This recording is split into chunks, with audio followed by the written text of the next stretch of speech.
পৃথিবীর এই পরিস্থিতিতে যদি সামান্যতম বিবেক থাকে ভাইয়া, কমপক্ষে তোমরা ছেলেদেরকে বলি বাবা, যদি ন্যূনতম বিবেক থাকে তাহলে আল্লাহকে মানো। এটা নূহ নবীর ঘটনা না, এটা মুসা নবীর ঘটনা না, বরং এই মুহূর্তের রানিং পৃথিবীতে এই মুহূর্তের জলজ্জান্ত ঘটনা যে মুসলমানের উপরে এইভাবে জুলুম হচ্ছে। আমার ভাই, আমার মা, আমার বোন এভাবে আহাজারি করতেছে। একটি অঞ্চলের সমস্ত মুসলমান তাদের বসত বিটার শেষ চিহ্নটাও মিশায় দিছে। এমন যে জাতির, সেই জাতির আরেক অংশ দিন রাত মোবাইল টিপতেছে, নাচ গান দেখতেছে, এটা মানায় না। প্রিয় ভাই, এটা মানায়। তোমার মায়ের এরকম কান্না দেখে তুমি নারী দেখবা, ছবি দেখবা, এটা ইনসাফ না। তোমার বোনের এত বড় বেইজ্জতি দেখে, আহাজারি দেখে, 6 বছরের 3 বছরের বাচ্চার 7 ঘন্টা 9 ঘন্টা লাইন ধরে একটা ছোট মাসুম বাচ্চা একটু স্যালাইনও না, একটু পানিও না পাচ্ছে না। আমার 3.5 বছরের একটা মেয়ে আছে, রাত্রে বেলা হয় আমার সাথেই ঘুমায়। আমি আমার এই ছোট মেয়েটা আমার বালিশের পাশে একটা গ্লাসে সবসময় পানি রাখি। আমি সব সময় দেখি আমার এই বাচ্চা মেয়েটা হঠাৎ হঠাৎ ঘুমের থেকে উঠা একটু পানি খায়, এর পানি তৃষ্ণা লাগে মনে হয়, আবার ঘুমায় যায়। তো ফিলিস্তিনের 3.5 বছরের এমন বাচ্চা, তো 1 ফোঁটা পানি নেই। আমি রাতের 3:30 বাজে গেলেও আমার মেয়েটা সজাগ থাকে আমার জন্য, কসম আল্লাহ। 3টা 2টা বাজে তো আমি আসলে আমার বুকে জড়াইয়া ঘুমায়। তো ফিলিস্তিনের 3 বছরের বাচ্চা মেয়ে, বাচ্চা ছেলে, তার বাবা কোথায়, তার মা কোথায়?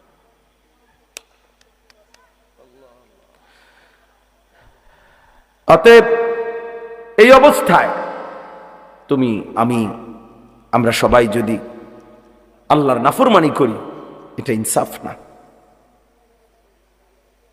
ফিলিস্তিন 77 বছর ধরে নির্যাতিত, কাশ্মীর 78 বছর 1947 থেকে নির্যাতিত, রোহিঙ্গা মুসলমান 61 বছর ধরে নির্যাতিত 1964 ইংরেজি থেকে।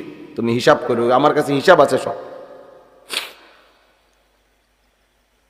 তাইলে 77 বছর ধরে ফিলিস্তিন নির্যাতিত হবে, 64 বছর ধরে রোহিঙ্গার মুসলমান নির্যাতিত হবে, 78 বছর ধরে কাশ্মীরের মুসলমান নির্যাতিত হবে। তুমি বন্ধু কোনোদিন নির্যাতিত হবা না, এর নিশ্চয়তা তোমার কাছে কোত্থেকে আসবে?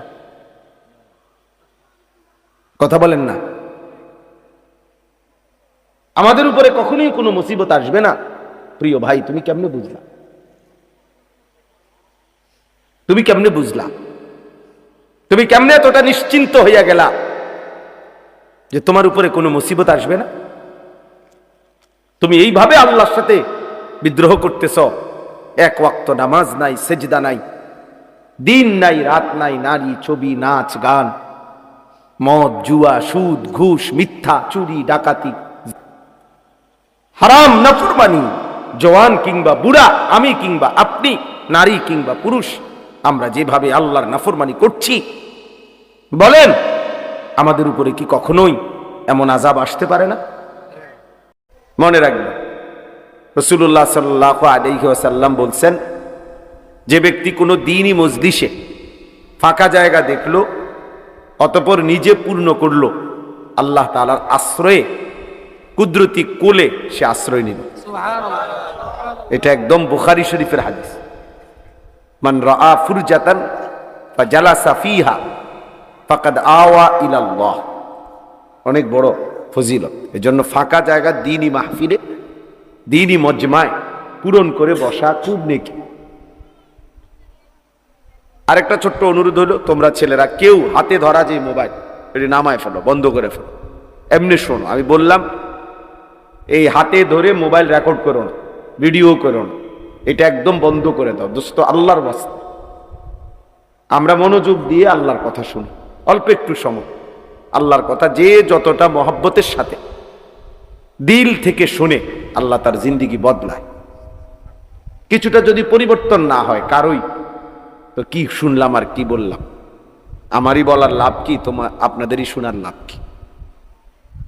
যে যেমন আছি এমনই যদি থেকে যাই বছরের পর বছর, দিনের পর দিন, তো বলেই কে, শুনেই কে, কার জন্যই বলে?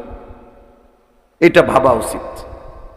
আল্লাহর কথা তো পরিবর্তনের জন্য, সেটা যদি মোটেই না হয়, কারো যদি বিবেক না নড়ে, কারো যদি জিন্দিগি না বদলায়, তো এই মাহফিলগুলোর অর্জন কি? এতে অর্জনটা কি? কোথাও কম হইল, কোথাও বেশি হইল, তো কোথাও 10 লাখ লোকে হইল, তো কি হইল এতে? কোন মাহফিলে যদি 50,000 লোক হয়, তাহলে ওই মাহফিলের সবার কবর রাজাব মাপত, বলেন না? তাহলে দেখার বিষয় তো হলো কারো দিল বদলাইলো কিনা, কারো জিন্দিগি বদলালো কিনা, কারো ভিতরে ফিকির আসছে কিনা, অনুভূতি জাগলো কিনা, এটা দেখার বিষয়। এটাই যদি না হয়, তো শুনলামই কি, বললামই কি, কার জন্য বললাম, কেন বললাম? এজন্য দোস্ত সবার এটা উচিত, মোবাইল ধরে রাখলে হাতে দিল জমে না, দিল জমে না, লুকাইয়া কৌশল করা, হ্যাঁ, ছবি উঠানোর, ভিডিও করার কোনো দরকার নেই। এমনি শোনো, নিজের ভালোর জন্য, নিজের কল্যাণের জন্য। আমাদের প্রত্যেকেই একটা জিনিস মনে রাখা দরকার, আমরা শেষ পর্যন্ত কিন্তু একাই। ঘুরে ফিরে দিন শেষে, বেলা শেষে, হায়াত শেষে আমরা একাই, আমরা একাই। এজন্য আমাদের একাই আমাদেরকে আল্লাহর সামনে দাঁড়াইতে হবে। আল্লাহ তাআলা কোরআনুল কারীমের মধ্যে স্পষ্ট বলছেন, আমি তোমাদেরকে প্রথম যেরকম একাকী বানাইছিলাম, একদিন আমি তোমাদেরকে এমন একাকী আমার কাছে ফিরে আনব। কামা খালাকনাকুম আউয়ালা মাররা, প্রথমবারের মতো। প্রথমবার যেমন একাকী মায়ের পেট থেকে বের করেছি, একদিন আমার সামনে হাসরের ময়দানে একাকী দাঁড় করাব। ওয়াকুল্লুহুম আতিহি ইয়াউমাল কিয়ামাতি ফারদা। আল্লাহ তাআলা বলছে প্রত্যেকেই আল্লাহর সামনে দাঁড়াইতে হবে একজন একজন। ফারদান মানে একজন একজন। ফাইদা নুফিখা ফিস সূরি ফালা আনসাবা বাইনাহুম ইয়াউমাইদিন ওয়ালা ইয়াতাসাআলুন। আল্লাহ বলে যেদিন হাসরের ময়দান কায়েম হবে, সেদিন কেউ কাউকে হাসরের মাঠে নিজের কোনো বংশের পরিচয় দিবে না, আত্মীয়তার, সম্পর্কের, বন্ধুত্বের কোনো পরিচয় দিবে না। ওয়ালা ইয়াতাসাআলুন, কেউ কাউকে ভালো মন্দ কিছুই জিজ্ঞেস করবে না। আমারটা আমি, আমার বুঝ আমাকেই করতে হবে। ইকরা কিতাবাক, আল্লাহ তাআলা বলবেন বান্দা তোমার আমলনামা তুমিই পড়ো। কাফা বিনাফসিকা আল-ইয়াওমা আলাইকা হাসিবা, আজ তোমার হিসাবের জন্য তুমি একাই যথেষ্ট, তুমি একাই বুঝ দাও। ইন্নাল্লাহা সায়ুকাল্লিম, নিশ্চয়ই আল্লাহ তাআলা প্রত্যেকের সাথে কথা বলবেন। নবীজি বলছেন একজন একজন, এতটা একজন যে নবীজি বলছেন লাইসা বাইনাহু ওয়া বাইনাহু তারজুমান, আল্লাহর মাঝে আর বান্দার মাঝে একজন ফেরেশতাও থাকবেন, ফেরেশতাও থাকবেন, তারজুমান থাকবে না, মানে দোভাষী না, কেউ, শুধুই আল্লাহ, শুধুই বান্দা, একাকী আল্লাহর মুখোমুখি হতে হবে। আল্লাহ তাআলা জিজ্ঞেস করবেন, আমাদেরকে উত্তর দিতে হবে। লিমা ফাআলতা হাযা লিমা তারাকতা হাযা, আল্লাহ তাআলা আমলনামা দেখিয়ে জিজ্ঞেস করবেন, বান্দা এটা কেন করলে, এটা কেন ছাড়লে, এটা করছিলা কেন, এটা ছাড়ছিলা কেন। সুম্মা লা তুসআলুন্না ইয়াওমাইদিন আনিন নাঈম, আল্লাহ তাআলা বলেন আমার দেওয়া সমস্ত নিয়ামত আমি সেদিন জিজ্ঞেস করব। সরাসরি কোরআনের আয়াত, ফাওয়ারাব্বিকা লানাসআলান্নাহুম আজমাইন, আল্লাহ বলেন আল্লাহর কসম বান্দা আমি কিন্তু সকলকেই জিজ্ঞেস করব। কোরআন শরীফের আয়াত, কসম করে আল্লাহ নিজের কসম করে বলছেন, আল্লাহ আল্লাহর কসম খাইয়া বলছে যে আমি আল্লাহ আমার নিজের কসম করে বললাম আমি কিন্তু সবাইকে জিজ্ঞেস করি। ইন্নাস সামআ ওয়াল বাসারা ওয়াল ফুআদা কুল্লু উলাইকা কানা আনহু মাসউলা। আল্লাহ বলছে নিশ্চয়ই কান, চোখ এবং অন্তর সেদিন হাসরের ময়দানে জিজ্ঞাসিত হবে, মানে আমি আল্লাহ জিজ্ঞেস করব, আমার প্রশ্নের উত্তর দিবে। এজন্য দোস্ত, ওই অমুকের সাথে তমুকের সাথে সম্পর্ক, তিনি আমার জন্য সব তরায় দিবেন, ভাসাইয়া দিবেন না ভাইয়া, এটা না। আপনাকে হিসাব দিতে হবে, আপনাকে একাকী প্রশ্নের উত্তর দিতে হবে, আপনাকে একাকী আল্লাহ তাআলার মুখোমুখি হইতে হবে। সুপারিশ মানে নাজাত না। একটা জরুরি কথা, মনোযোগ দিলে বুঝবেন। ফিতনা করার দরকার নেই, এমনি বুঝতে শিখেন নিজের ভালোর জন্য। সুপারিশ মানে নাজাত না। নবীগণ সুপারিশ করবেন, আউলিয়াগণ সুপারিশ করবেন, শহীদগণ সুপারিশ করবেন, হাফেজে কোরআন সুপারিশ করবে, হাজী সাহেব সুপারিশ করবে। আমাদের প্রিয় নবী সাল্লাল্লাহু আলাইহি ওয়াসাল্লামও উম্মতের জন্য, সকলের জন্য সুপারিশ করবে। করবে কি না বল? কথা বলেন না, করবে। কিন্তু সুপারিশ মানে নাজাত না। সুপারিশ মানে কি না? নাজাত না। মানে সুপারিশ করিলেই সে জান্নাত, না না। সুপারিশ করবে প্রত্যেকেই স্তর অনুপাতে, আর আল্লাহ তাআলা প্রত্যেকের সুপারিশ গ্রহণ করবেন, কিন্তু ফায়সালাটা আল্লাহই দিবেন। তিনি যাকে ইচ্ছা তাকে তিনি মুক্তি দিবেন, তিনি যাকে ইচ্ছা তাকে তিনি জাহান্নাম দিবেন। এই কথাটা বুঝতে হবে। দরখাস্ত মানে গ্রহণ না। দরখাস্ত দিছি, অতএব আমি পেয়ে গেছি, পৃথিবীর কেউ এটা বলে না। দরখাস্ত মানে আবেদন, সুপারিশ মানে আবেদন। এরপর যার কাছে সুপারিশ করলাম তিনি গ্রহণ করা না করা তার ইখতিয়ার, তার ইখতিয়ার। এই জন্য এটা জরুরি বিষয়, প্রত্যেককেই এটা ভাবতে হবে। নবী সাল্লাল্লাহু আলাইহি ওয়াসাল্লাম সুপারিশ করবেন। আপনারা ইনসাফের সাথে বলেন, আপনাদের বিবেক কি বলে যে নবীজি এটাই বুঝাইতে চাইছেন? এই কথার অর্থ কি? এই কথার অর্থ হলো উম্মত, যে তুমি মৃত্যু পর্যন্ত চুরি, ডাকাতি, জিনা, ব্যভিচার, মদ, জুয়া, সুদ, ঘুষ যত অন্যায় করতে থাকো, আমি সুপারিশ করে তোমারে জান্নাত দেব। এটাই তো অর্থ না? আপনাদের বিবেক কি বলে? একজন মানুষ বলে, একজনই বলেন যে না হুজুর আমার তো মনে হয় এটাই। তাইলে তাইলে এটা মনে রাখতে হবে, সুপারিশ তিনি সকলের জন্য করবেন, কিন্তু ফায়সালা কে দিবেন? আল্লাহ দিবেন। হ্যাঁ, নবীকে আল্লাহ বলছেন, বন্ধু আপনাকে আমি খুশি করব, আপনার মুখে হাসি ফুটাবো। ওয়ালা সাউফা ইউতিকা রাব্বুকা ফাতারদা, এই পরিমাণ আপনাকে দেব যাতে করে আপনি সন্তুষ্ট হয়ে যাবেন, আপনারে খুশি করে দেব। কিন্তু এরপরেও কোথাও একথা বলে নাই যে আমি আল্লাহ তাআলা আপনার সুপারিশের পরে আমার কোনো ইখতিয়ার নাই, একথা আল্লাহ বলে নাই। সিদ্দিকীনের সুপারিশের পরে আমার কোনো ইখতিয়ার নাই, না। হাফেজ কোরআনের সুপারিশের পরে আমার কোনো ইখতিয়ার নাই, না, একথা বলে নাই।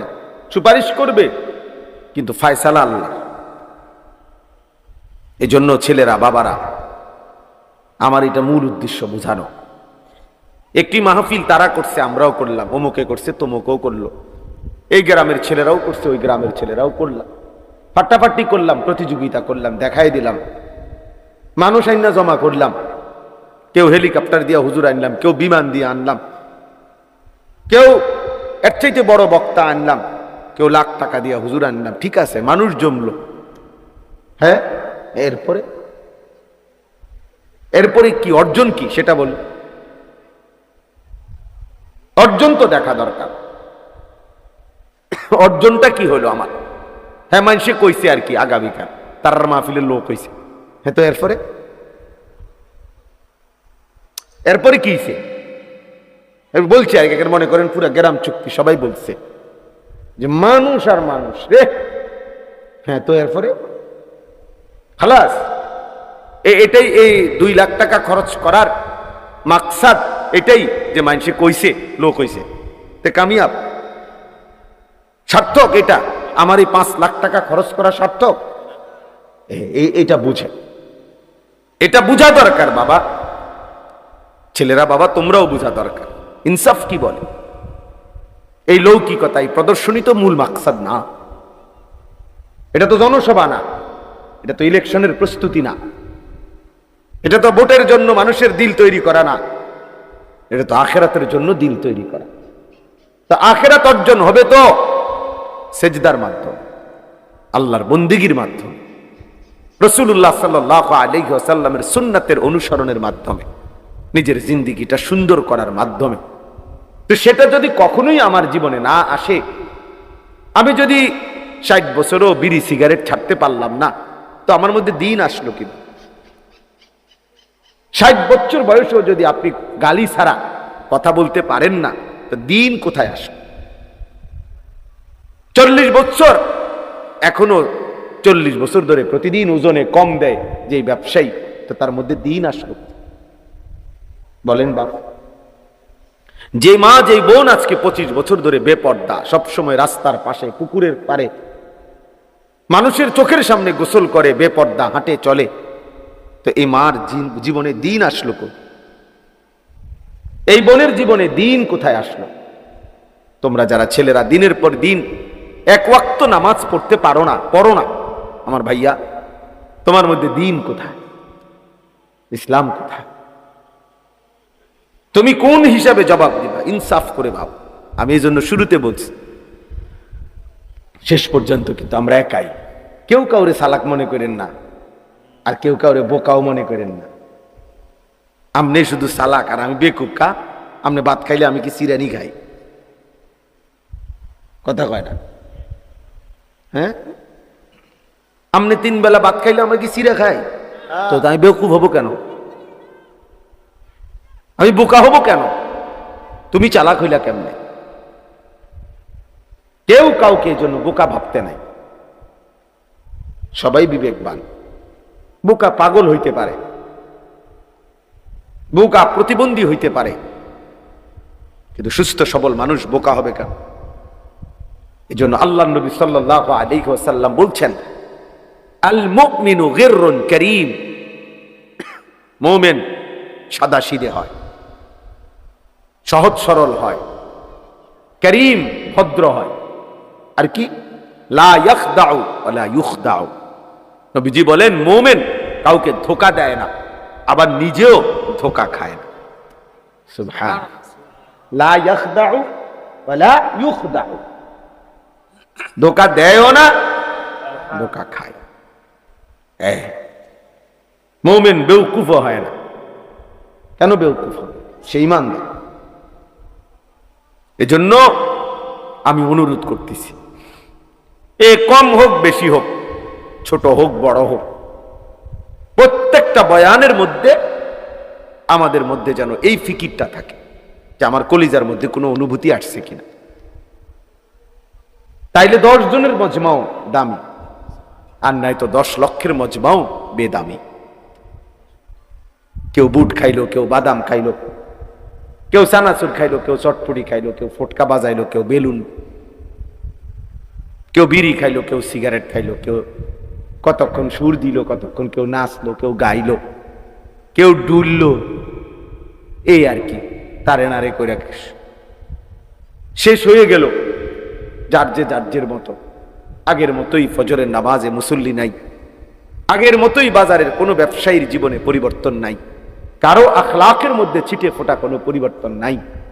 তাইলে এই ওয়াজ, এই নসিহত, এই বয়ান কার জন্য? তো আল্লাহ আমাদেরকে বুঝার তৌফিক দান করুন। আমিন। কোরআনুল কারীমের মধ্যে আছে আল্লাহ তাআলা রমজান মাস দিয়েছেন। আল্লাহ নিজে বলছেন, বান্দা, 2টা বিশেষ উদ্দেশ্যে আমি রমজান দিছি।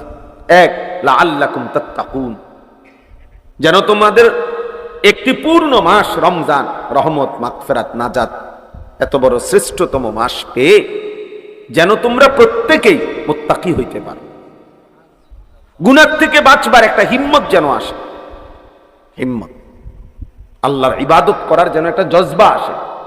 যে এত বড় রমজান আমি হায়াত পাইলাম, যা আর মিথ্যা বলবো না, আর চুরি করবো না, আর হারাম খাবো না, আর নামাজ ছাড়বো না। এ আল্লাহ বলে আমি চাচ্ছিলাম এটা, এতগুলো রহমত দিলাম, মাগফিরাত দিলাম, নাজাত দিলাম, 70 গুণ নেকি বাড়ায় দিলাম, জান্নাতের দরজা খুলে দিলাম, জাহান্নামের দরজা বন্ধ করে দিলাম, শয়তানগুলো শেকলে বন্দি রাখলাম, হ্যাঁ রহমত মাগফিরাত নাজাত দিয়ে পূর্ণ করে দিলাম, সবে কদরের মতো 1000 মাসের চাইতে শ্রেষ্ঠতম দামি রাত দান করলাম, ইতিকাফের মতো তৌফিক দিলাম। এত কিছুর বিনিময়ে একটা মাস শেষ হইল, আমরা প্রত্যেকের চেহারা, সুরত, চলা ফেরা, আচরণ, উচ্চারণ যেটা যেমন ছিল যদি ওই রকমই থাকে, এই রমজান কারু ফিরিয়ে গেল। বলে আমার কথাটা বুঝছেন নি ছেলেরা? বাবা তোমরা বুঝছো নি? বাপ আমার বাবা বুঝতে শিখো, তাইলে বাপ এই রোজাটা কারু ফিরিয়ে গেল। এই রোজা রাইখা রোজা রাখলাম, তারাবি পড়লাম, ইফতার করলাম, সাহরি খাইলাম, কই আমার আচরণের মধ্যে কোনো পরিবর্তন হলো না কেন? মান লাম ইয়াদা কাওলা যুর ওয়াল আমালা বিহি ফালাইসা লিল্লাহি হাজাতুন আন ইয়াদা তাআমাহু ওয়া শারাবা। নবীজি বলেন মিথ্যা বলা, মিথ্যা আচরণ, মিথ্যা সাক্ষ্য, মিথ্যা যাবতীয় কাজ যে ছাড়তে পারলো না, এমন ব্যক্তির খাবার থেকে বিরত থাকা আর পানীয় থেকে বিরত থাকার কোনই প্রয়োজন আল্লাহর কাছে নাই। ফালাইসা লিল্লাহি হাজাতুন, আল্লাহর কাছে এর 2 পয়সার কোনো দাম নাই। নবীজি সাল্লাল্লাহু আলাইহি সাল্লাম বলছেন, আপনারা কত শুনছেন ওয়াজে, রমজানের শেষ দিন নবীজি মিম্বরের উপরে দাঁড়িয়ে আমিন বলছে 3 বার। শুনছেন না এই ওয়াজ? এটা কথা বলেন না, ইমাম সাহেবের কাছে শুনছেন না? তো এর মধ্যে জিব্রাইল বলছে নবীজিকে একটা কথা হলো এই যে, ইয়া রাসূলুল্লাহ, রমজান যে পেল অথচ গুনাহ মাফ করাইতে পারলো না, আল্লাহ তাআলা আদখালাহুল্লাহুন নার, এমন নাফরমানকে আল্লাহ জাহান্নামে প্রবেশ করাবেন। ওয়া আবআদাহুল্লাহ, আল্লাহ তাআলা তার রহমের নজর থেকে তাকে দূরে সরিয়ে দেবেন।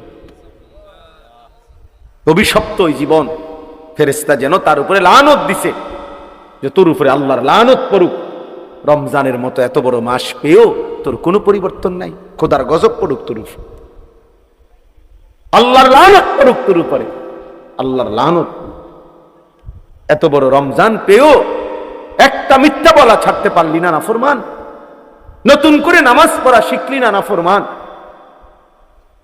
কোনো কিছুই কোনো পরিবর্তন, চুল আগের মতো, প্যান্ট আগের মতো, জামা আগের মতো, আহা অসভ্যতা, নোংরামি, অস্থিরতা, নারী, ছবি, জিনা, ব্যভিচার, মদ, জুয়া, সুদ, ঘুষ, ওজনে কম দেওয়া, গালি, বিড়ি, সিগারেট, টেলিভিশন, নাটক, সিনেমা, যার যেইটা আগের মতোই। তো রমজানে কি অর্জন হলো বাবা? একটা ছেলে ভাইব, সবাই একসাথে বদলায় না, আমরা জানি, সবাই একসাথে বদলাবে না, একজন হলে একজনই ভাইব। নবীজি তো বলছেন, এটা জিব্রাইল বলছে, লানত ওই ব্যক্তির উপরে রমজান পেয়েও যে জীবনটা বদলাইতে পারল না। যেমন মনে করেন হজে গিয়েও যার জীবন বদলাইল না, আল্লাহর ঘর দেখা, নবীর রওজা দেখা, তো তার পরিবর্তন আর কি দিয়ে হইব বলে? এজন্য আমরা কিতাবে পড়ছি, কোন ব্যক্তির হজ কবুল হয়েছে কিনা এটার একটা বাহ্যিক প্রমাণ আছে, সব কিতাবে আছে কথা, উলামায়ে কেরাম, মুহাদ্দিসিনে কেরাম বলছে এটার একটা বাহ্যিক নমুনা আছে। নমুনাটা কি? যে ব্যক্তির হজ্জের আগের আচরণ আর হজের পরের আচরণ পরিবর্তন বোঝা যায়। দেখা গেছে লোকটা আগে চা দোকানে আড্ডা দিত, বিড়ি খাইতো, সিগারেট খাইতো, গালিগালাজ করতো, টেলিভিশন দেখতো, নাচ গান দেখতো, সুদ খাইতো, ঘুষ খাইতো, কিস্তি নিত, হারামের সাথে ছিল।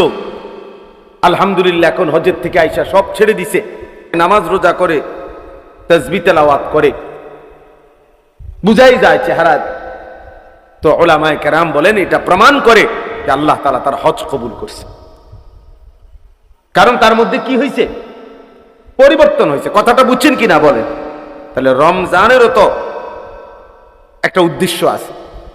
আল্লাহ তাআলা আমাদেরকে একটা মাস যে খাদ্য পানীয় স্ত্রী মিলন থেকে দিনের বেলা বিরত রাখলেন, এর কি কোনো উদ্দেশ্য নাই? সেই উদ্দেশ্য কই? সেই উদ্দেশ্য কই? তোমাদের ছেলেদের চেহারা দেখলে বলো বাবা, পরিবর্তন কোথায়? রমজান পেয়ে পূর্ণ এক মাস রোজা রেখেও কেন নামাজ পড়তে পারলা না?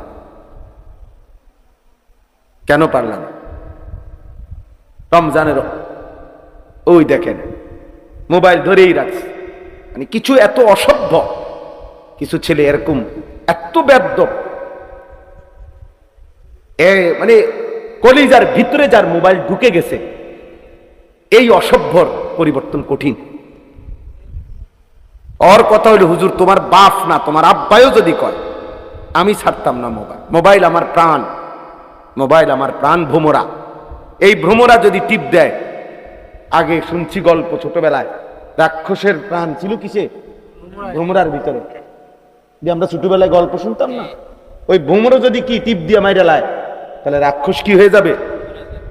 আজ অসংখ্য ছেলে পেলেন এই অসভ্যদের জিন্দিগিটা, তার জীবন এটা।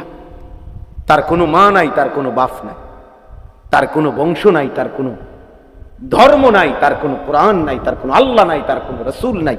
তার জীবন একটাই, একটা মোবাইল, একটাই মোবাইল। এই এক মোবাইল তার জীবন। এরপরে এর দ্বারা কি কোনো ভদ্রতা আছে?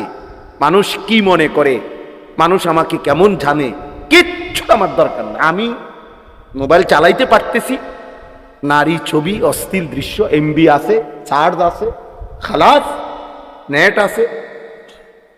এবার আর আমার সমাজে ইজ্জত আছে না নাই, এটা আমার দেখার দরকার নেই। আমার মনের চাহিদা তো পূরণ হইতেছে, আমার চাহিদা তো পূরণ হইতেছে। যার ফলে মুসলমানের ঘরে জন্ম নিয়া বাবা মা মুসলমান হওয়ার পরও সম্পূর্ণ নিজেকে ইসলাম থেকে বিচ্ছিন্ন করে তোমরা অসংখ্য ছেলে কাফেরের মতো চুল, কাফেরের মতো পোশাক আশাক লেবাস করে নিজেরে ইচ্ছা করে আলাদা করে লাইছো। তুমি বুঝাইয়াই দিছো যে আমি আসলে, যদিও আমার বংশ লোকে বলে মুসলমানের বংশ, কিন্তু আমি মূলত চলনে বলনে আমি বেঈমান।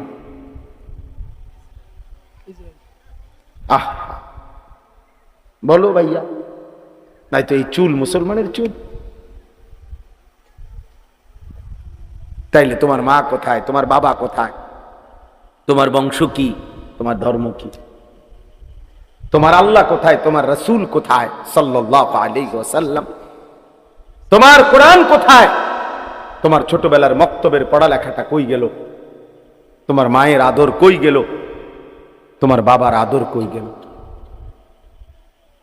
কতজন ছোটবেলায় তোমার জন্য দোয়া করছিল, কতজনের কত আদরে তুমি বড় হইছ, বিনিময়ে আজ সব ভুলে বেঈমান কাফেরদের মতো নিজেকে সাজাইলা।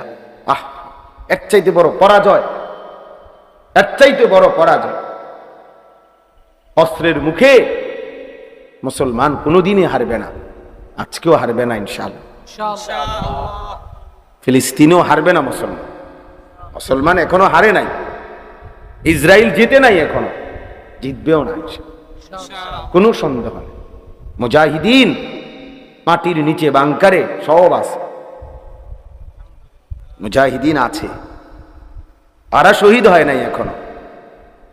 একদিন ঠিকই ফিলিস্তিনের জমিনে একদিন শুনবেন ইনশাআল্লাহ ইসরায়েলের কুত্তারা হেরে গেছে। এটা আল্লাহর ওয়াদা, এটা আল্লাহর ওয়াদা। আমার আল্লাহ যদি সত্য হয়, ইসরায়েলের পতন হবে, এটাই সত্য। আর আমার আল্লাহ সত্য, আমার কোরআন সত্য, আমার রাসূলের ভবিষ্যৎবাণী সত্য। এই ইহুদি কুত্তারা এই পর্যন্ত চূড়ান্ত কখনোই জিতে নাই। এরা মদিনায় ছিল, বনু নজির হেরে গেছে। এরা বনু কাইনুকা ইহুদি গোত্র মদিনায় ছিল, হেরে গেছে। এরা বনু কুরাইজা মদিনায় ছিল, হেরে গেছে। এরা খায়বারে আশ্রয় নিছিল, সেখানেও হেরে গেছে।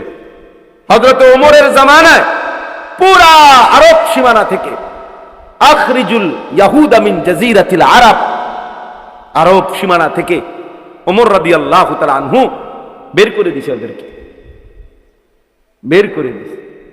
ওরা কোথাও কোন জায়গায় পৃথিবীর কোথাও এই ইহুদি কুত্তারা চূড়ান্ত ভাবে বিজয়ী হিসাবে কখনোই কোথাও এই পর্যন্ত দাঁড়াইতে পারে নাই, এবারও পারবে ইনশাআল্লাহ। এবারও বাকি কথা হইল প্রত্যেকের পতন সমান না, এটা একটা সহজ হিসাব মনে রাখবেন। নূহ আলাইহিস সালামের কওম আল্লাহ তাআলা যতদিন পরে ধ্বংস করছে, লূত আলাইহিস সালামের কওম এতদিন পরে ধ্বংস করছেন। ফেরাউনের পতন হইছে যত বছরে, নমরুদের পতন এত বছরে হইছে না।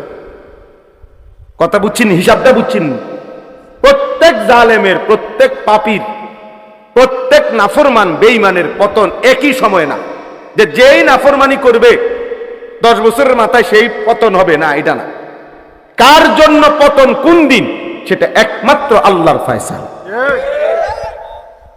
কেউ 70 বছর, কেউ 700 বছর পরে হোক, যেহেতু 950 বছর পরেও জালেমের বেঈমানের পতন হইছে নূহ নবীর কওমের, তাইলে ফিলিস্তিনের উপরে জুলুম করতেছে ইসরায়েলের বেঈমানরা আজকে 77 বছর, 1948 সাল থেকে আজকে 77 বছর, এখনো 950 বছর হয় নাই।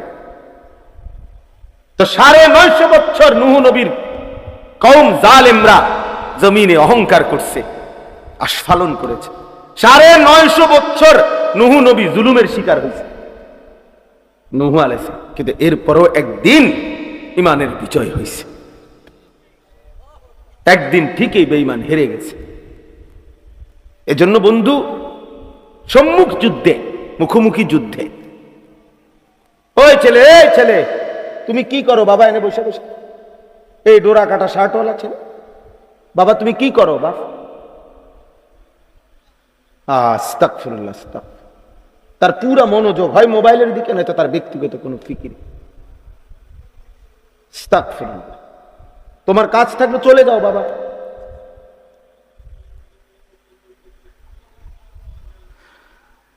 আমার এটা অভ্যাস, আমি ছেড়ে দেওয়ার মানুষ না।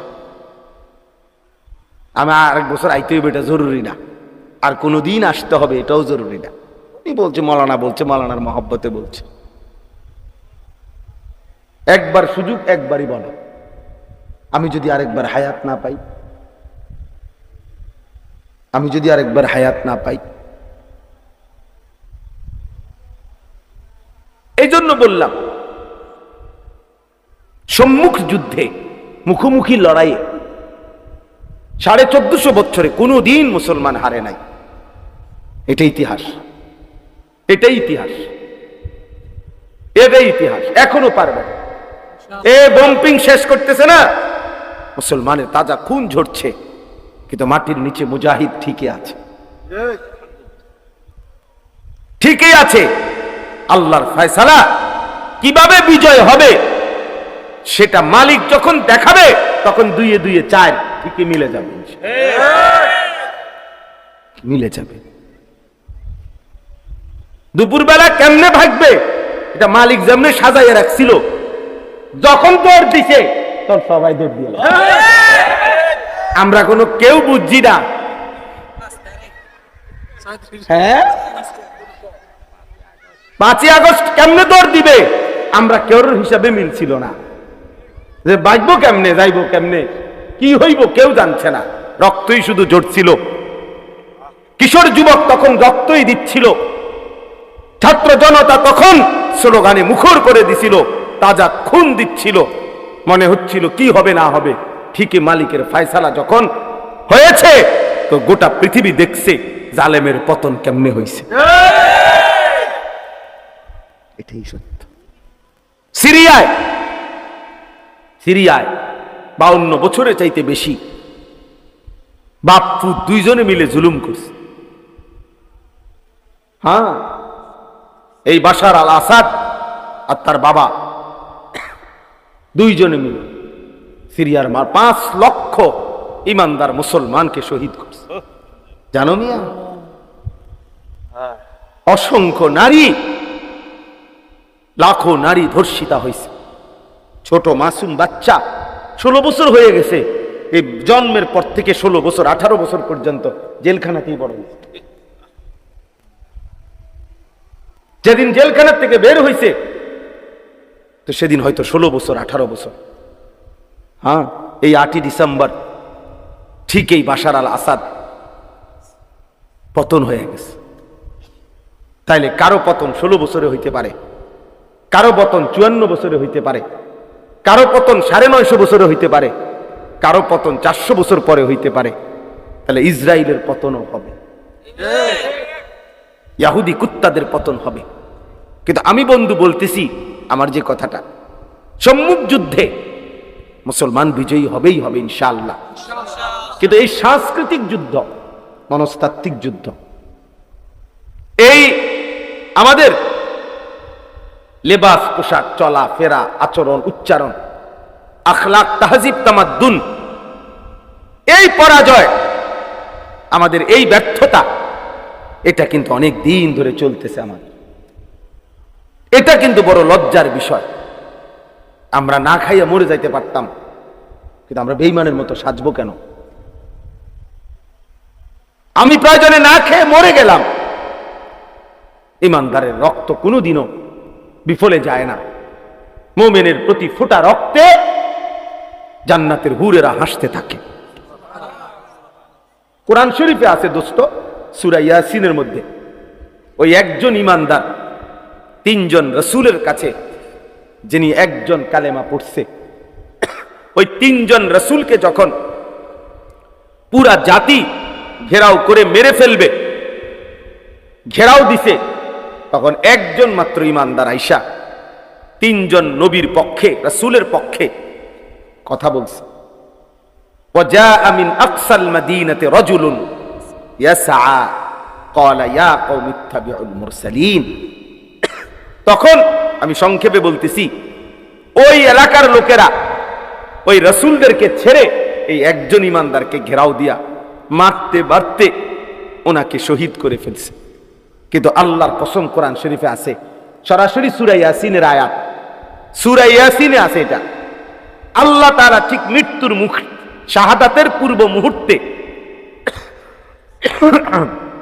ওই একজন ইমানদারের জন্য আল্লাহ ফেরেশতাকে বলছে, ফেরেশতা আমার জান্নাত তার সামনে নিয়ে ধরো, যা ফেরেশতা যা যা।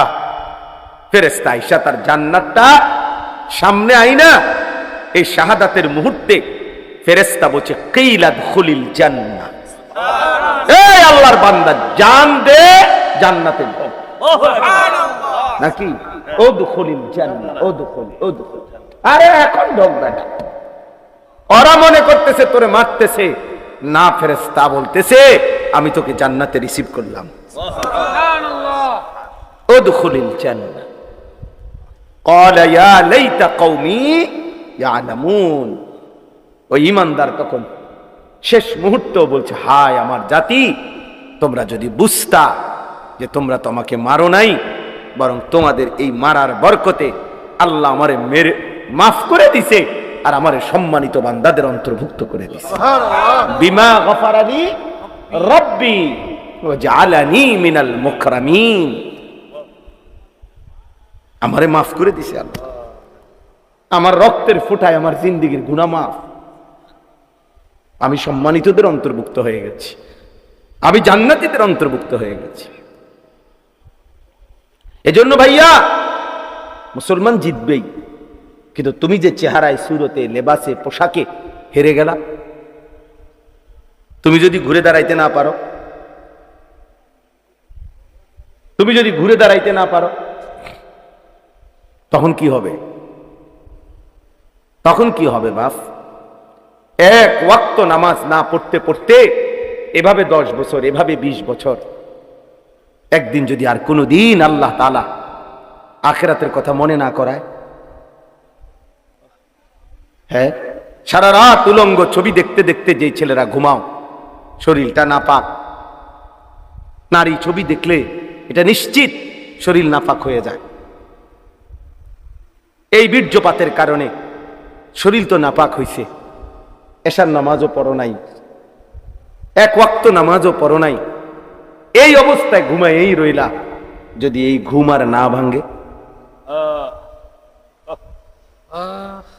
যদি এই অবস্থায় এক বোমার আঘাতে, এই আজকের পত্রিকা তো আসছে, ফিলিস্তিনি এক বাচ্চা 6 বছরের সাক্ষাৎকার দিছে। সে বলছে আমি আমার সাথীদের সাথে খেলতেছিলাম, হঠাৎ করে বোমা আসছে, পড়ছে, আমি বেহুশ হয়ে গেলাম, হুঁশ ফিরে আসছে, আর আমি দেখি আমার হাতটা নাই। আমার হাতটা, আমার থেকে 6 বছরের মাসুম বাচ্চা বলতেছে, আমার হাতটা, আমার হাত ছুটা, আমার এই হাতটা আমার সাথে নাই, বোমার আঘাতে উড়ে গেছে। ইমানদার, বোমার আঘাতে লাশ উপরের দিকে ওইটা ছিন্ন ভিন্ন টুকরা টুকরা হয়ে গেছে। এ যেন আরেক হামজা, এ যেন কি উহুদের সেই আমির হামজা, যার লাশকে টুকরা টুকরা করছিল বেঈমান। আমি মনে হয়েছে আমার এই কথা, হ্যাঁ ভাবছিলাম আমির হামজার মতো আর কেউ হবে না। আজ আমার ফিলিস্তিনের শহীদ, আবারও সেই উহুদের নবীর চাচা আমির হামজার, আমার তো মনে হয় ওই শহীদকে, উহুদের শহীদ আমির হামজা সালাম যায়, তুই আমার সাথে, আমি তোকে নিয়ে জান্নাতে দাঁড়াবো, আমি তোকে নিয়ে হাসরের ময়দানে দাঁড়াবো। এজন্য বন্ধু, আমরা অনুরোধ করি তোমাদেরকে, বাবারা আপনাদেরকে অনুরোধ করি, আপনারা আপনাদের ছেলেদেরকে কিভাবে নামাজি বানাবেন ফিকির করেন, আপনারা আপনাদের মেয়েদেরকে কিভাবে পর্দানশীল বানাবেন ফিকির করেন, আপনাদের স্ত্রীকে কিভাবে নামাজি বানাবেন ফিকির করেন। এই ভাবনা ভাবেন, চোখের পানি ফেলে কাঁদেন, আলেমে দ্বীনের সাথে পরামর্শ করেন। আহারে বাপ, এই যে কয়জন বাবা আছেন, আপনাদের কাছে অনুরোধ করি, চাচা আমার কথায় রাগ হইয়েন না, আপনাদের যাদের ছেলে নামাজ পড়ে না, মেয়ে পর্দা করে না, আপনি একজন ব্যর্থ বাবা। আপনি এই খাট পালং সোফা ফার্নিচার দেখাইয়া মুসলমানের কোনো সফলতা নাই। একজন মুসলমান শুধু তার 60 বছর পরে এই বাড়ি দেখাইলো, বিল্ডিং দেখাইলো, 10 শতক জমি দেখাইলো, সোফা ফার্নিচার দেখাইলো, এর মধ্যে মুসলমানের জন্য কমপক্ষে যাররা পরিমাণ কোনো কি নাই, কৃতিত্ব নাই। এর মধ্যে মুসলমানের কোনো কৃতিত্ব নাই। মুসলমানের কৃতিত্ব ঈমান, মুসলমানের কৃতিত্ব তাকওয়া। আমাদের বাংলাদেশের বর্তমান জাতীয় মসজিদের খতিব যিনি, হযরত মাওলানা আব্দুল মালিক সাহেব দামাত বারাকাতুহুমুল আলিয়া, উনি বলছেন, ওনার এক লিখনির মধ্যে আছে যে সৌদি আরবে একজন ইঞ্জিনিয়ারের সাথে দেখা হয়েছে। তো ওই ইঞ্জিনিয়ার সাহেব বলছে, হুজুর আজকে 70 বছর যাবত আমাদের ফ্যামিলির ঐতিহ্য, ওই ইঞ্জিনিয়ার আরব দেশের, যে আজকে 70 বছর যাবত আমাদের ফ্যামিলির ঐতিহ্য যে এই ফ্যামিলির ছেলে মেয়ে যেই এই পৃথিবীতে ভূমিষ্ঠ হয়েছে, এমন প্রত্যেকেই আমাদের ফ্যামিলির গত 70 বছরের সকলেই হাফেজ। হাফেজ ছেলেও মেয়ে হাফেজ করা, তাহলে এটা বলার মতো কিছু, কি বলেন, এটা একটা বলার মতো জিনিস। শেখুল হাদিস আল্লামা আজিজুল হক রাহমাতুল্লাহ আলাইহি, তার ছেলে মেয়ে নাতি নাতনি সব হাফেজে কোরআন, কসম আল্লাহ, সব হাফেজে কোরআন। এই যে আমাদের আলোর মিনার, সাহসের বাতিঘর, যে কথা বললে বাঘের গর্জন হয়, যিনি দাঁড়াইলে মিছিল হয়, যিনি হাঁটলে আন্দোলন হয়, তিনি আল্লামা মামুনুল হক। মামুন কথা বললে গর্জে ওঠে। ওনার ফ্যামিলি ওনার আব্বাই শেখুল হাদিস আল্লামা আজিজুল হক, ওনারা সব হাফেজ। আপনি এখন গিয়ে জিজ্ঞেস করেন। এই জন্য বললাম বাবা, এটা বুঝতে শিখেন, বুঝতে শিখেন, ভাবতে শিখেন। আপনার আমার জিন্দিগির সফলতা, আমার ছেলেগুলো নামাজ পড়ে, আমার মেয়েরা পর্দা করে, আমার নাতি নাতনি সবাই আল্লাহর কোরআন পড়তে পারে, আমার ঘরে ফজরের নামাজ আদায় করে সবাই, এটাও বলার মতো কোনো বিষয়। খাট বানাইছেন, সোফা বানাইছেন, হিরি কীর্তেন কোন মানুষ, কীর্তেন কোন, কীর্তেন কোন। আমি প্রায় বলি এ কথাটা।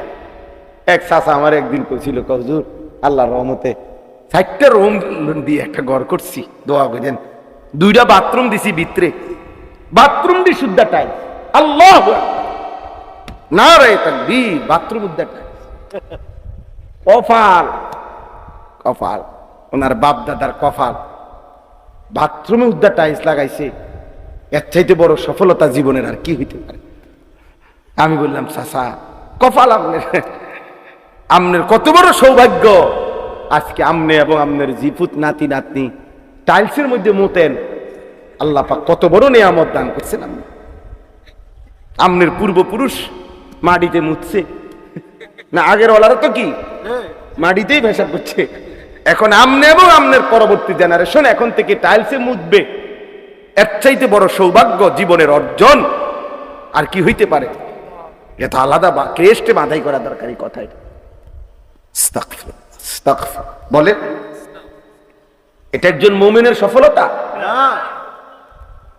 আমার কথা শেষ। আমি এটাই বলতে চাই, আমি এটাই বলতে চাই। আল্লাহ পাক রব্বুল আলামিন এই সূরা বনী ইসরাইল 15 নম্বর পারা 17 নম্বর সূরা, এই সূরার 4টি আয়াত আমি পড়ছি লম্বা ব্যাখ্যা করার জন্য, শুধু 2টা কথা বলার জন্য। এখানে এই 4টি আয়াতের মধ্যে আল্লাহ তাআলা একটা কথা বলছে যে, বন্ধু আপনি আমারে 3টা জিনিস, নবীজিকে আল্লাহ বলছে, 3টা জিনিস আপনি আমারে বুঝাইয়া দেন, আর হকের বিজয় আমার থেকে বুঝে নেন। বুঝেননি? সহজ বাংলা কথা। 3টা আমল আপনি আমারে শতভাগ বুঝাইয়া দেন, আর আমি আল্লাহ থেকে হকের বিজয়, বাতিলের পরাজয় এটা বুঝে নেন। 3টি আমল হলো, আকিমিস সালাত লিদুলুকিশ শামসি ইলা গাসাকিল লাইলি ওয়া কুরআনাল ফাজর ইন্না কুরআনাল ফাজরি কানা মাশহুদা। সহজ কথা হইল, ব্যাখ্যা ছাড়ার জন্য বলতেছি অল্প কথায়। অর্থ হইল ফজর সহ 5 ওয়াক্ত নামাজ। কি সহ? বিশেষ করে ফজর 5 ওয়াক্ত নামাজ আপনি আমারে বুঝাই দেন। ফজর সহ 5 ওয়াক্ত নামাজ। কি সহ? আবার বলেন। এইভাবে কোরআন শরীফের আয়াত এটা।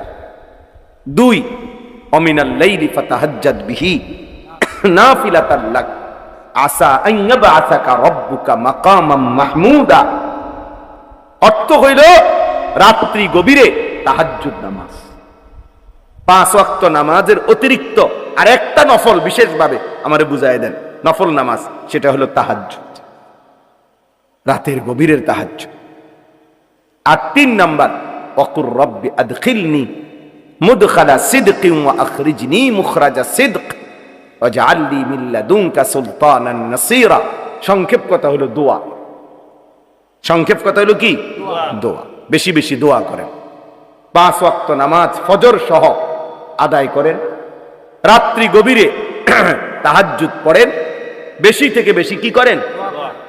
এরপরে এই 4 নম্বর আয়াতে আল্লাহ বলেন ওয়াকুল জা আল হক। এরপরেই কইলাম, আমনে কইবেন যে জা আল হক, হক চলে এসেছে, ও জাহাকাল বাতিল, বাতিল ভাইগা গেছে,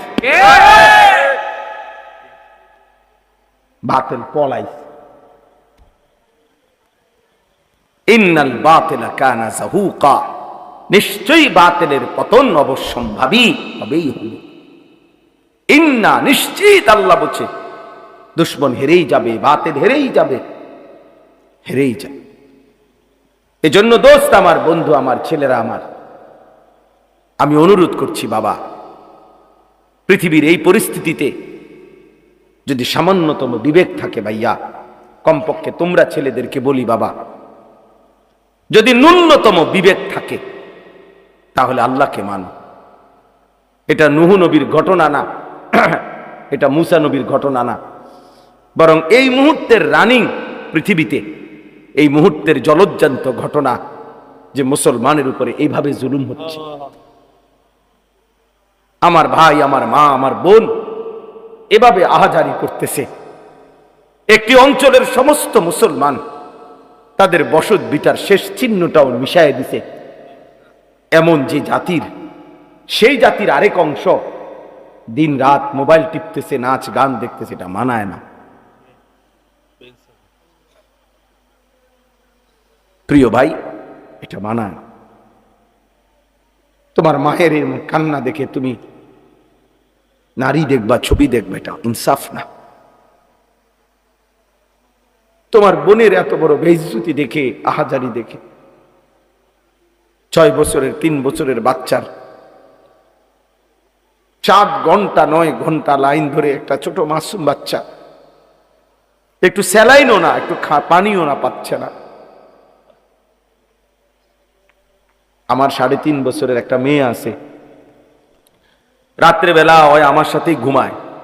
আমি আমার এই ছোট মেয়েটা আমার বালিশের পাশে একটা গ্লাসে সবসময় পানি রাখি। আমি সব সময় দেখি আমার এই বাচ্চা মেয়েটা হঠাৎ হঠাৎ ঘুমের থেকে উঠা একটু পানি খায়, ফের পানি তৃষ্ণা লাগে মনে হয়, আবার ঘুমায় যায়। তো ফিলিস্তিনের 3.5 বছরের এমন বাচ্চা, তো 1 ফোঁটা পানি নেই। আমি রাতের 3:30 বাজে গেলেও আমার মেয়েটা সজাগ থাকে আমার জন্য, কসম আল্লাহ। 3টা 2টা বাজে তো আমি আসলে আমার বুকে জড়াইয়া ঘুমায়। তো ফিলিস্তিনের 3 বছরের বাচ্চা মেয়ে, বাচ্চা ছেলে, তার বাবা কোথায়, তার মা কোথায়?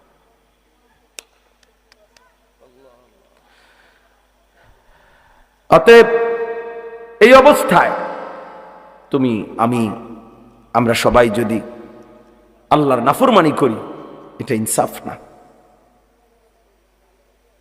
ফিলিস্তিন 77 বছর ধরে নির্যাতিত, কাশ্মীর 78 বছর 1947 থেকে নির্যাতিত, রোহিঙ্গা মুসলমান 61 বছর ধরে নির্যাতিত 1964 ইংরেজি থেকে।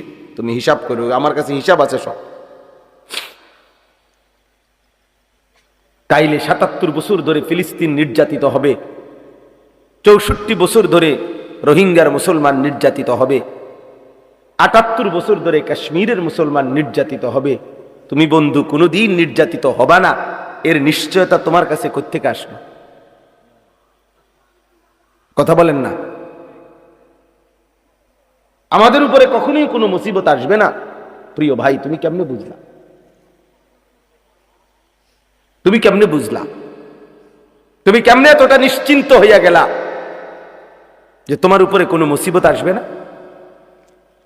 তুমি এইভাবে আল্লাহর সাথে বিদ্রোহ করতেছ। 1 ওয়াক্ত নামাজ নাই, সেজদা নাই, দিন নাই, রাত নাই, নারী, ছবি, নাচ গান, মদ, জুয়া, সুদ, ঘুষ, মিথ্যা, চুরি, ডাকাতি, হারাম, নাফরমানি, জওয়ান কিংবা বুড়া, আমি কিংবা আপনি, নারী কিংবা পুরুষ, আমরা যেভাবে আল্লাহর নাফরমানি করছি, বলেন আমাদের উপরে কি কখনোই এমন আযাব আসতে পারে না?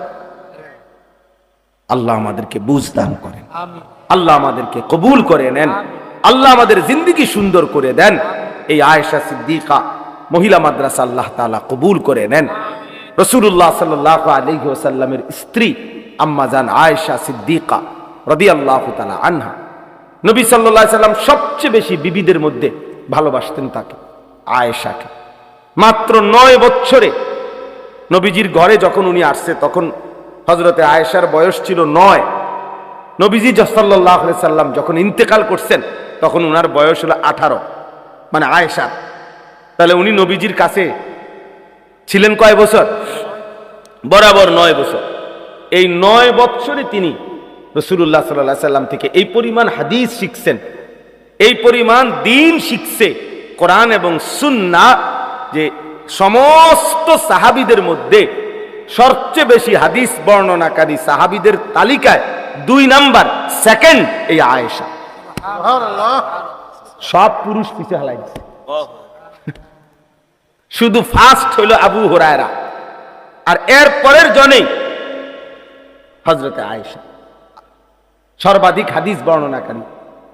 এবং শুধু হাদিস বর্ণনাকারী, কিতাবে স্পষ্ট আছে নবীজির ইন্তেকালের পরে মৃত্যু পর্যন্ত আম্মাজান আয়েশা পর্দার আড়ালে থেকে সাহাবী তাবেঈ তাদেরকে দ্বীন শিখাইতেন, ফতোয়া দিতেন, মাসআলা বলতেন। হযরত ওমরের জামানায় রাষ্ট্রীয় গুরুত্বপূর্ণ বহু মাসআলার সমাধান সিদ্ধান্ত নিছেন ওমরের মতো সাহাবীদেরকে নিয়ে হযরত আয়েশার ফতোয়ার আলোকে, আম্মাজান আয়েশার ফতোয়ার আলোকে। ইন্নামাল মাউ মিনাল মা, এই মাসআলার ফতোয়া আয়েশার ফতোয়া। এত বড় সাহাবিয়া ছিলেন তিনি, নবীজির প্রিয়তমা স্ত্রী ছিলেন। ওনার বরকতময় নামে এই মাদ্রাসা। মুসলমানের মেয়েদেরকে দ্বীন শেখা জরুরি। ওয়াযকুরনা মা ইউতলা ফি বুয়ুতিকুন্না মিন আয়াতিল্লাহি ওয়াল হিকমা, এ তো কোরআনের সরাসরি আয়াত। সূরা আহজাবের 34 নম্বর আয়াত। আল্লাহ ডাইরেক্ট বলছে, মুসলিম রমণীগণ, মুসলিম নারীগণ, তোমরা তোমাদের ঘর সমূহের মধ্যে আল্লাহর আয়াত এবং রাসূলুল্লাহর সুন্নাহ আলোচনা করো, পড়ো, শিখো, জিকির করো। আল্লাহর আয়াত এবং রাসূলুল্লাহর হিকমা মানে রাসূলের সুন্নাহ, এটা তোমরা তোমাদের ঘরে পড়ো। তাহলে মুসলিম নারী যদি দ্বীন না শিখে, সে তার সারা জিন্দেগি ঘরে আল্লাহর কোরআন পড়বে কিভাবে, রাসূলের সুন্নাহ পড়বে কিভাবে? আমার বিবি এরকম এক মহিলা মাদ্রাসায় পড়ুয়া আলেমা। তো আমার 4টা সন্তান আছে এখন, 2 ছেলে 2 মেয়ে। আমার এই 4 সন্তানের কোরআন শরীফের সবক, ওযু, নামাজ, সূরা কেরাত, দোয়া, কালাম, আলহামদুলিল্লাহ আমি কোনোদিনও আমার এই 17 বছরের বিবাহিত জীবনে আমি নিজের থেকে কোনোদিন শিখাইতে হয়েছে না, একটাও না। আমার বিবি আমার 4 সন্তানকে প্রাথমিক যে দ্বীন শিখা, আলহামদুলিল্লাহ সেই তো শিখাইছে। তো সে তো দ্বীন শিখার বরকত।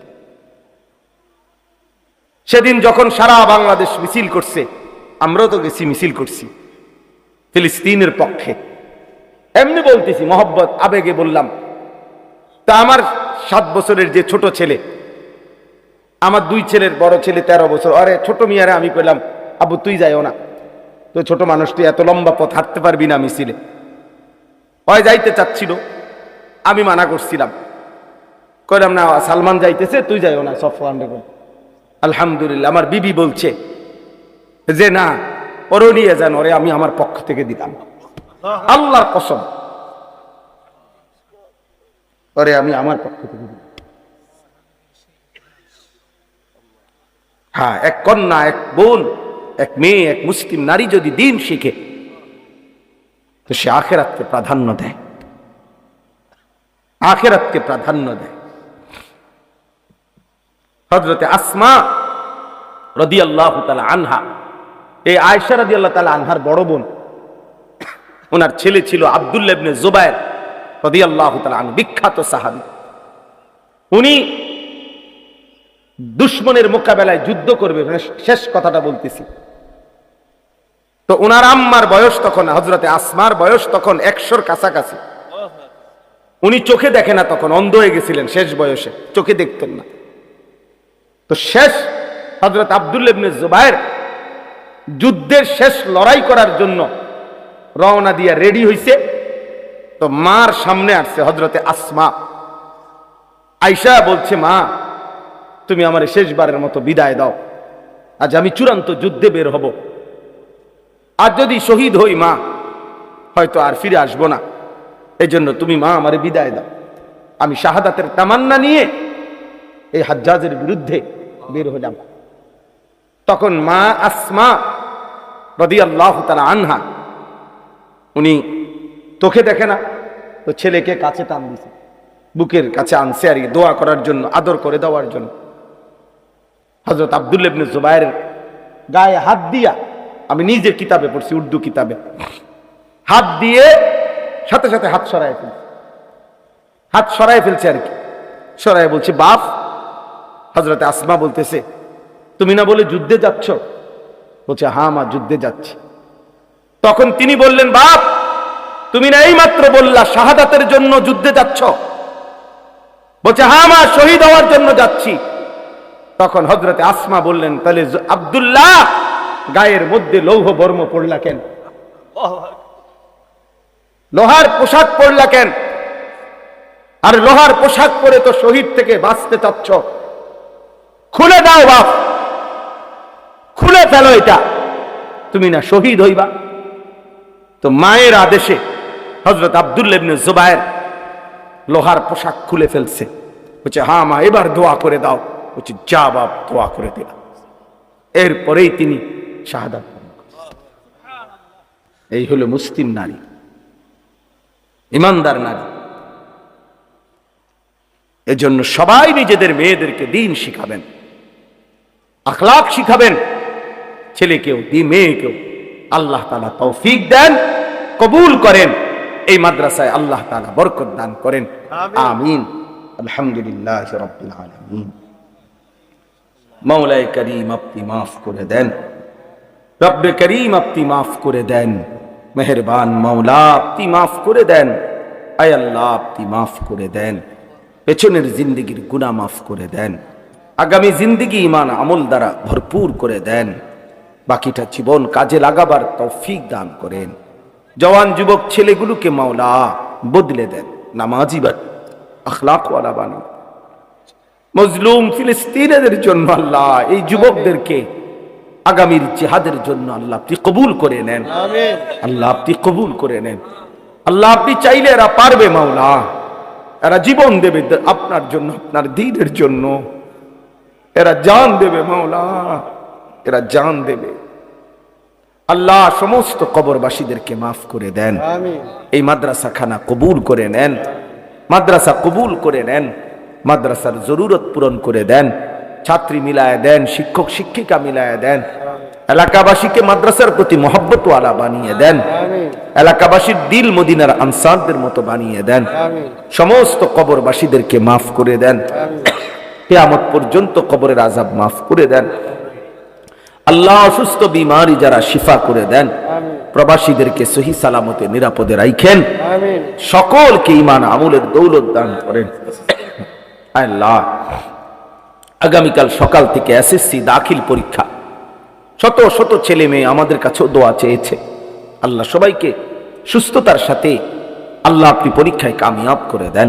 আমিন। রব্বির হামহুমা কামা রব্বায়ানি সগীরা। আয় আল্লাহ মজলুম ফিলিস্তিনিদেরকে বিজয় দান করেন। আমিন। বিজয় হবে মাওলা, আমরা এটা বিশ্বাস করি, বাকি আমরা চোখে দেখে যেতে চাই মাওলা। আল্লাহ নেতানিয়াহুর পতন দেখে যেতে চাই।